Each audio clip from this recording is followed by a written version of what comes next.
Hello everyone, welcome to Biosoms. आज हम बात करने वाले हैं हाइपोथैलेमस ग्लैंड के बारे में। क्या होती है हाइपोथैलेमस ग्लैंड, कहाँ प्रेजेंट होती है और क्या इसका फंक्शन है, उसके बारे में हम डिस्कस करेंगे।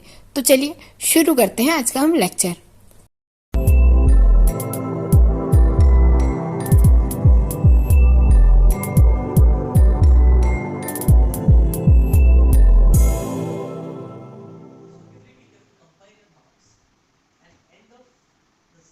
हाइपोथैलेमस ग्लैंड एक एंडोक्राइन ग्लैंड है जो कि पिट्यूटरी ग्लैंड से जुड़ी हुई होती है। यानी कि जब हम पिट्यूटरी ग्लैंड की बात करते हैं तो हाइपोथैलेमस ग्लैंड भी उससे जुड़ी होती है। यानी पिट्यूटरी का जो लोअर पार्ट होता है वहां पर हाइपोथैलेमस ग्लैंड प्रेजेंट होती है। ये बहुत छोटी टाइनी स्ट्रक्चर में प्रेजेंट होती है और ये रेगुलेशन के लिए और मेटाबॉलिक रिएक्शंस के लिए बॉडी में रिस्पॉन्सिबल होती है। यानी कि जितने भी नर्व कंट्रोल होते हैं, मेटाबॉलिज्म कंट्रोल होते हैं, या मैं कहें कि जितने भी हमारे इनवॉलेंटरी एक्शंस हैं उनके रेगुलेशन में ये हेल्प करती है।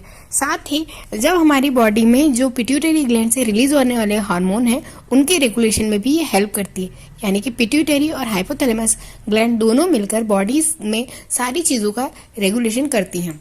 जैसे हमने बात की थी कि कुछ हार्मोन हमारी बॉडी में ऐसे होते हैं जो कि हमारे फील के लिए होते हैं, कि हमें फटीग फील हो रहा है या हमें स्लीपिंग फील हो रहा है, टायर्ड लग रहा है या हंगर लग रही है, मतलब भूख लग रही है या फीवर जैसा लग रहा है।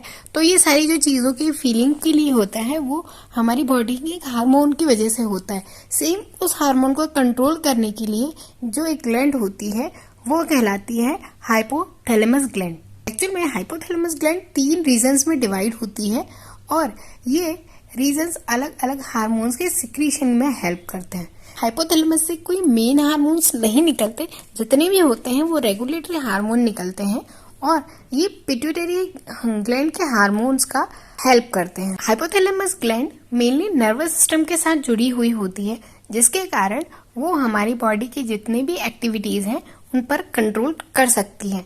हमने बात की कि ये मेनली हमारी इनवॉलेंटरी एक्शंस को भी कंट्रोल करती है। यानी कि आपने कभी कभी नोटिस किया होगा कि आपको यदि भूख लगती है तो आपकी स्टमक से आवाज आती है, या आपका हिकअप आना, स्लीपिंग फील करना, ये सारी चीजें हाइपोथैलेमस के हार्मोन रिलीज की वजह से होती है, जिसकी वजह से हमें ये सारी चीजें फील होती है और हमारी बॉडी इनसे एक्शन में आती है। इसके हार्मोन्स को रिलीजिंग हार्मोन्स या रिलीजिंग फैक्टर भी कहा जाता है। ये बॉडी में ट्रांसपोर्टेशन का काम करती है। यानी कि हमने बात की ना कि नर्व सिस्टम से रिलेटेड होता है, तो ये हमारी बॉडी में सिग्नल्स पास करने के लिए भी फंक्शन करती है। अब हम हाइपोथैलेमस के हार्मोन्स की बात करते हैं।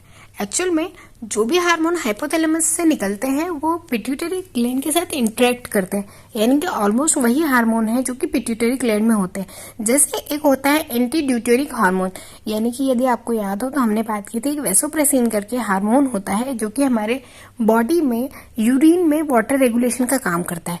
वहीं ये एंटी ड्यूटेरिक हार्मोन भी उसी तरह होता है, बस ये जो हमारा ब्लड प्रेशर है उसे कंट्रोल रखता है और हमारी बॉडी में हमारे ब्लड में वाटर लेवल की कंसंट्रेशन को बनाए रखने का काम करता है। फिर दूसरा होता है कॉर्टिकोट्रोपिन रिलीजेशन हार्मोन।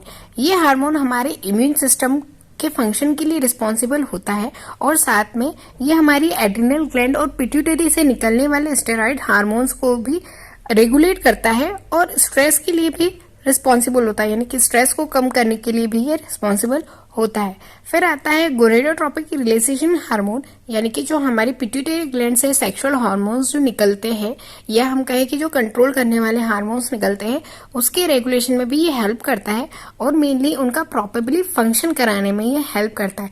इसीलिए फीमेल में जब मेंस्ट्रुएशन साइकिल स्टार्ट होता है तो उसके पहले पीएमएस स्टार्ट हो जाते हैं। यानी कि पहले से उनके जो सिम्टम्स होते हैं, मेंस्ट्रुएशन सिम्टम्स, वो दिखाई देने लगते हैं, वो इसी हार्मोन की वजह से होते हैं।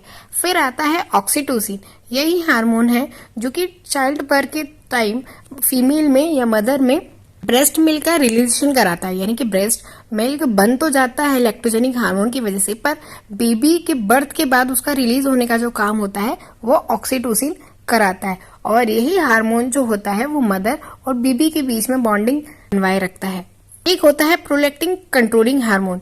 इस हार्मोन को डोपामिन भी कहा जाता है। ये एक स्पेशल टाइप का हार्मोन होता है जो कि हमें रिवार्डिंग हार्मोन भी कहलाता है, और ये हमें किसी चीज में सेटिस्फेक्शन देने का काम करता है। यानी कि यदि आप कोई खाना आपके मनपसंद आपका मम्मी ने बनाया हो और वो आप खाएंगे, तो वो जहाँ उस टाइम पर की बॉडी में डोपामिन रिलीज होता है, जिससे आपको सेटिस्फेक्शन लगता है। फिर आता है थायरोट्रोपिन रिलीजेशन हार्मोन।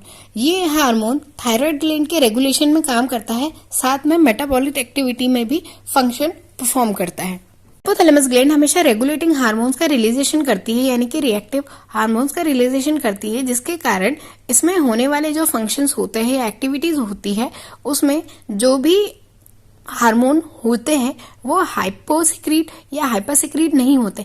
यदि कुछ भी ऐसे डिसऑर्डर्स होते हैं तो उसमें ह्यूमन की लाइफ थोड़ा रिस्क में आ जाती है, और इसके ट्रीटमेंट के लिए हमें हमेशा नर्व सिस्टम वाले जो फंक्शंस हैं, नर्वस सिस्टम है, वो इफेक्ट होता है।